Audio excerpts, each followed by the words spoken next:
हमके पीछे तू कबले घुमैबू हो, अपन बॉयफ्रेंड कबले बनैबू हो, इहे जाने खातिर दिल बेकरार बा। वाह वाह। फिर शिल्पी कहतरी अरे ए हो, फिर हम कहतनी का हो। शिल्पी जी कहतनी कि एक एगो दिल मंगवैया हजार बा, पीछे पड़ल पूरा यूपी बिहार। से हम बियाह करे, इनका से हम बियाह करे। हाँ जौन बात तौन हमरा के बॉयफ्रेंड बना लो, हमरा के जीवन साथी बना लो। मोर लड़की को हर तरीके से थोड़ी होई, दिल हमारे एगो बा 1000 आदमी मांगता, हम देखेम कि के हमारा लायक बा, जे हमारा लायक बा ओकरे के हम अपन दिल देम, ओकरे के अपन जीवन।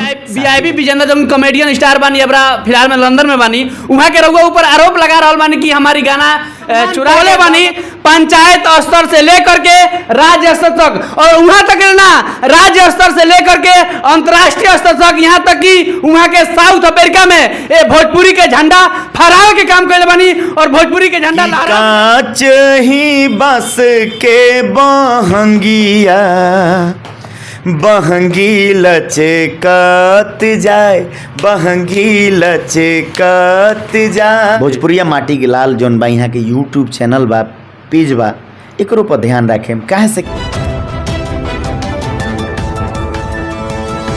नमस्कार, वो देख बानी भोजपुरिया माटी के लाल सबसे बड़ा खबर बता दी वो सब कि हमनी के बानी सभी गोपालगंज में, और वो सब बता दिए कि गीत लगातार ट्रेंड हो रहा बा कि एक एगो दिल मंगवैया हजार बा, जौन की यूट्यूब पर 4था नंबर पर ट्रेंड करता, और ग्लोबल इंडिया पूरा भारत में 9वां नंबर पर ट्रेंड करता। हम कैमरा में लगातार फोकस करी, हम दिखाओ तो प्रयास करता नहीं कि हमनी के बानी सभी गोपालगंज में लोक गायक नागेंद्र उजाला जी की हैं, और वो सब बता दी कि यहाँ के जौन वो शख्स के लगा हमनी के पहुंचल बानी सन, और दिखाओ के सम्मान हम दिखाओ के प्रयास करता नहीं भोजपुरिया माटी के चैनल पर। सबसे पहले भोजपुरिया माटी के चैनल में स्वागत बा आपके भी गरीब के कुटिया में स्वागत बा, और साथ ही साथ भोजपुरिया माटी के लाल देखे वाला जे भी आदरणीय भगवान रूपी दर्शक बा, यही जैसे 10 उंगली जोड़ के प्रणाम कर रहल बानी। और गीत लगातार वायरल हो बा, जौन की यूट्यूब पर 4था नंबर पर ट्रेंड कर रहल बाटे, और ग्लोबल इंडिया भारत में 9वां नंबर पर ट्रेंड करता। तो रउआ कैसे लागत रे? बहुत अच्छा लागता, दिल बाग बाग हो गइल बा ई देख के, ई सुन के कि ये गाना के इतना आशीर्वाद प्यार दुलार मिल रहल बा। आज जे भी ये गाना के देख रहल बा यूट्यूब के माध्यम से, हम प्रणाम कर रहल बानी, धन्यवाद ज्ञापित कर रहल बानी। और जे रील वीडियो बना रहल बा वो सब क्रिएटर लोग के भी जौन बा, बड़ भाई छोट भाई बहन लोग के सबके सादर प्रणाम कर रहल बानी। हम तो पूरा काम कि भोजपुरी के माने इतिहास एगो रही कि पूरा इतना 1 महीना के अंदर 9 लाख लगभग रील बनल बा, और पूरा इतिहास भोजपुरी में अपन इतिहास ही गाना बनावे जा रहल बा। तो का काम लोग बा जी रील पर तो इतिहास एगो जौन बा ई गाना बना रहल बा, कहें से कि अभी 1 महीना भी ना भइल और 9 लाख रील वीडियो जौन बा बन चुकल बा, तो बड़ी खुशी बा। और बाकी 22 मिलियन से अधिक जौन बा व्यूज आ गइल बा, और वह सब ट्रेंड करा रहल बानी 4 नंबर ट्रेंडिंग पर यूट्यूब पे, और इंडिया में जौन बा 9 नंबर पर जौन बा ई गाना बा। एकरा खातिर बहुत बहुत आप सबके धन्यवाद और प्रणाम। तो हम चाहें वो दर्शक बंधु के गाना के सुनाई या गुनगुनाई, ताकि बहुत सारा प्यार दुला आशीर्वाद पूरा मिल रहा, पटना से लेकर के यहाँ तक पूरा फुल माने सपोर्ट ब्लास्ट हो रहा है गाना। बिल्कुल आशीर्वाद मिल रहा बा, जगह जगह से फोन आवता कि भैया राउर हई गाना बाज रहल बा, हम भी पटना स्वामी, तो रास्ता में कई जगह सुनमी। सबसे पहले धन्यवाद ज्ञापित करें ये गीत के जे नींव राखल अर्जुन शर्मा जी, ये गीत के पूरा कहनी जौन बा सिद्धू तिवारी जी, संगीत देहनी आर्या शर्मा जी, शिल्पी राज जी और हम मिल के गौनी जा, और राज भाई खुशी राज जी एक्ट करनी आ न्यू खोटा वीडियो सीरीज से ही जौन बा गाना रिलीज भइल। ये साफ सुथरा गीत के रुआ सब आशीर्वाद प्यार दुलार दे रहल बनी। फनी गाना बा, रोमांटिक वर्ड बा, हम शिल्पी राज जी गोलर बनी जा। पहले हमार लाइन रहता, थोड़ा सा गला और उद बा, लगातार प्रोग्राम भइल, ओकर बाद पटना चल गनी है इंटरव्यू देवे, 3 दिन लगातार इंटरव्यू देनी है। सबके आशीर्वाद प्यार मिलल है, आदरणीय जे भी पत्रकार बंधु सब बा पटना में। पहले हमार लाइन रहता है गाना में, स्वागत बा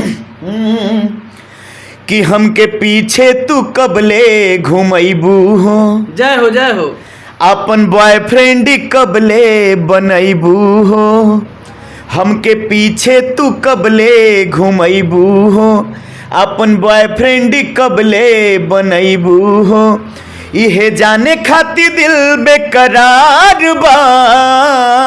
वाह वाह। फिर शिल्पी कहतरी अरे ए हो, फिर हम कहतनी का हो शिल्पी जी कहतनी कि एक गो दिल मंगवैया हजार बा, पीछे पड़ल पूरा यूपी बिहार बा। एक गो दिल मंगवैया हजार बा, पीछे पड़ल पूरा यूपी बिहार बा। अच्छा, ई गाना से रउआ का संदेश देवे के चाहता नहीं? माने एगो लड़की के दिल बटे आ मंगवैया हजार बा, ऐसे का साबित रउआ करे के चाहता नहीं? उद्देश्य का बा गाना की गीत गावला के? पहले तो गीतकार साहब एकर उद्देश्य बताओनी जी कि लड़की जौन बाड़ी बढ़िया बड़ी खूबसूरत बड़ी, बहुत लोग कहता कि ना इनकरा से हम बियाह। बिल्कुल। अच्छा, लास्ट में हमारा सवाल ही रही क्रॉस क्वेश्चन रहुआ से कि बीआईबी विजेंद्र जो कॉमेडियन स्टार बानी अबरा फिलहाल में लंदन में बानी, वहाँ के रहुआ ऊपर आरोप लगा रहल बानी कि हमारी गाना चुरा के गावल बा, तो रहुआ पर प्रतिक्रिया अपन का देब? सबसे पहले तो भैया के हम प्रणाम करते नहीं, वहाँ के बड़ भाई हैं आ हमने के रिश्ता आज से ना बहुत पहले से बा। हम तब से गावनी जब CD कैसेट के ज़माना रहे, आ भैया ओबरा वीडियो डायरेक्टर रहनी। एबरा वहाँ के चैनल चलावतनी, अपना चैनल के माध्यम से तमाम कलाकार के वहाँ के हिट भी करल बनी, तमाम हिट गाना भी दिल बनी। आ वहाँ के भी ये गीत के गौले बनी, कॉमेडी वीडियो बनावनी, हमनी के तरोताज़ा करेनी, बहुत अच्छा लागेला। हम वहाँ के बहुत बड़न फैन भी हई। मगर वहाँ के हमरा पर आरोप लगावतनी या टीम पर आरोप लगावतनी कि गीत के चोरा के गावल बा, तो ऐसा का नहीं के। सबसे पहले तो गाना यूट्यूब पर हमनी के पहले रिलीज भइल बा, ओकरा बावजूद भी रउआ कह सकतानी कि ना हम बन के हमारा बना के धोई रहे आ ई लोग कहीं से जान गए, लीक हो गई तो रिलीज हो गई। तो अगर ए तरह के अगर बात बा तो भैया रुआ प्रूफ दे सकता नहीं कि कहिया राउर डमी बनल, कहिया राउर म्यूजिक बनल, कहिया राउर शूटिंग भइल, ठीक बा, कहिया रिलीज भइल। हमहू अपन दे देम कि कहिया हमारी गीत लिखल गई, कहिया डमी बनल, कहिया म्यूजिक बनल आर्या शर्मा जी के पास, कब शिल्पी जी के पास रिलीज रिकॉर्ड करे खातिर गई, कब रिलीज भइल, तो हम सारा प्रूफ रुआ के दे दे। हम मौखिक थोड़ी बा भैया, ई सब मौखिक ना होला, प्रमाण देखावे के पड़ला कि कहिया गीत केकरा लगे ई तैयार भइल बा। रउरो तो कह सकता नहीं कि 2014 में हम ही गाना लिखनी, 2019 में लिखनी, तो अगर ओकर प्रमाण होखे, डेट तारीख रुआ मोबाइल में होखे, कंप्यूटर में होखे, तो हमरा के रुआ देखाई। अगर हमनी के ई गाना उठा के गोले होखेम जा तो गाना के हमनी के डिलीट करवाएम जा। माने ई आरोप बीआईबी विजेंद्र जी के बेबुनियाद बा, रुआ का एक मतलब ई बा? बिल्कुल बेबुनियाद बा, बिल्कुल। आ भैया गोले बनी तो हम शुभकामना दे रहल बनी, बधाई दे रहल बनी। भैया आगे बढ़ी, चूँकि पहिलका बार जीवन में वहाँ के ई गाना गोले बनी, अपना चैनल पर रिलीज के ले बनी। ये गाना के लेके देख ले कब हमनी के कबो ना लाइव आइल बनी जा कि भैया गा देनी, उठा के गा देनी, कबो ना। भैया गोले बनी, आदरणीय बनी। हाँ, धुन जौन एक पंच लाइन के बा उ जौन बा पारंपरिक बा, धुन केहू गा दी, कोनो दिक्कत नहीं है। मगर आगे के कंपोजिशन, अंतरा के कंपोजिशन सब फ्रेश बा, वर्डिंग फ्रेश बा, केहू के हमनी के वर्ड नहीं खींचा उठौले। अगर जे हमनी के कहत हुई, आरोप लगावत हुई, ये फाइनल गलत बा। आरोप तब साबित हुई कि रुआ अपन प्रूफ दिखाई कि हमरा और गीत गौले बानी। आज अगर प्रूफ में रुआ आगे निकल जाए तो हम अपन गाना उतरवा दें। बिल्कुल। हम रुआ भोजपुरी इंडस्ट्री में कौना कौना सामाजिक लाए कौन कौन गीत रुआ गौले बनी, आगे का प्लान बाटे भोजपुरी समाज का? हर तरह के गीत गावेनी, सामाजिक गीत गावनी, हर साल सामाजिक गीत वाला हमारे एगो टीम बा, उजाला टीम। वो टीम में तमाम सदस्य सब बानी, हमनी के नुक्कड़ भी करनी जा, समाज के दशा दिशा के देख के जौनिया समय काल होला ओंगा हमनी के नुक्कड़ भी करनी जा, जनहित में संदेश देनी जा। हम जौन बा बाल विवाह पर गीत गौले बानी, दहेज पर गीत गौले बानी, मतदाता जागरूकता पर गीत गौले बानी, स्वच्छता पर गीत गौले बानी, जवान पर गीत गौले बानी, किसान पर गीत गौले बानी। हमेशा कुछ करे के प्रयास करत रहिनी। सामाजिक मंच पर जानी, जहाँ नुक्कड़ होला, कोनो संदेश होला, तो पूरा टीम के लेके उजाड़ा होखे या बारिश होखे या गर्मी होखे, हमनी के घूम घूम के संदेश देनी जा। कोरोना काल में देख लो कि कोरोना जौन बेरा आइल वो बेरा जनहित में हम गीत गौले रहनी। ओकरा बाद कोरोना जौन बा भयानक होत गई तो हम अपना बेटी के लेके, जौन बा अपन बेटी के लेके, नैन्सी हमारा बेटी के नाम हो, उनकरा के लेके कैसे चली घर परिवार विधाता, वो एल्बम के कोई नहीं, बिल्कुल वो एल्बम के कोई नहीं। हाल ही में अब कुछ ही दिन के बाद, 15 से 20 दिन के बाद यूपी बिहार झारखंड के महापर्व छठ पूजा आवेला बा, तो यही पर रहुआ छठ पूजा पर माई बहन के त्यौहार बा और विदेश से भी लोग आ रहा बा, अपना मुंबई, तमाम गुजरात राज्य से लोग आ रहा बा छठ पूजा में। तो हम चाहें कि छठ पूजा पर छठ बर्तन खातिर जे माई बहन भूखा रहेला वो गीत रहुआ सुनाई छठ पूजा खातिर। सबसे पहले तो हम अग्रिम बधाई दे रहल बनी सबके, पूरा देशवासी के। आस्था के महापर्व छठ, आई छठ के जौन बा हमनी के यहाँ से जौन बा शुरुआत भइल, बिहार से शुरुआत भइल और आज हिंदुस्तान ही ना पूरा देश विदेश दूसरा देश में भी जौन बा छठ जौन बा लोग मना रहल बा। रुआ देखे नहीं छोटा छोटा वीडियो आवेला दूसरा देश के कि ओइजा के लोग भी अपने अपने भाषा ही ना ओइजा के भी लोग जौन बा छठ के जौन बा मना रहल बा। ये हमनी खातिर बहुत खुशी के बहुत बड़ बात बा कि हमरा जौन बा आस्था के जौन बा दूसरा देश के लोग भी जौन बा श्रद्धा से जौन बा ये आस्था के जौन बा मना रहल बा। तो हम अग्रिम बधाई दे रहल बानी। और गला तो लागले बा चूँकि लगातार जौन बा हम मैंने कहा और प्रोग्राम कनी है इंटरव्यू देनी है मगर जौन बा छठी मैया के जौन बा एगो गीत हम सुनाएम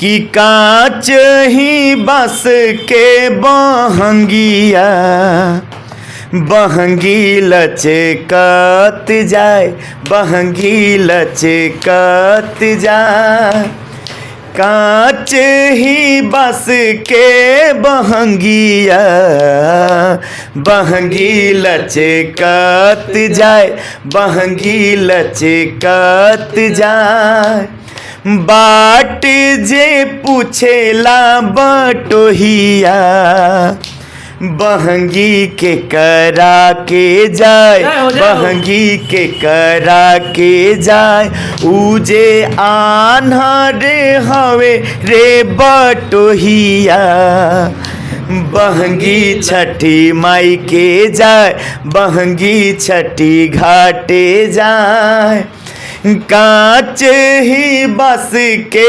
बहंगिया बहंगी लचकत जाए बहंगी लचकत जाए। भोजपुरिया माटी के लाल जौन बा यहाँ के यूट्यूब चैनल बा पेज बा एकरो पर ध्यान रखें काहे से कि यहाँ सब भी बहुत मेहनत करेनी कहाँ कहाँ जाके केकरा केकरा से मिल के जौन बा समाचार लेकर रुआ तक पहुँचावेनी जनहित में समाचार देनी जौन बात कौनी का जन कल्याण हुई ओकरा प्रति यहाँ के समाचार देनी कलाकार के जीवनी के बतावनी ओकरा दुख दर्द के सामने ले आवेनी। तो यहाँ सब भी आशीर्वाद प्यार बनाएम चूँकि यहाँ सब आशीर्वाद बनाएम एगो सब्सक्राइबर बनेम एगो जौन बा व्यू देहम तो यहाँ सब के भी जौन बा आजीविका जौन बा तौन सही सलामत चलत रही चूँकि यहाँ सब देश के चौथा स्तंभ हई मगर ओकरा बावजूद जौन बा सबके एगो परिवार बा वो परिवार के भरण पोषण होके के चाही ताकि जौन बा यहाँ सबके आंदोलन और तेज रहो आ हमेशा समाचार हुआ सब तक पहुँचत रहो।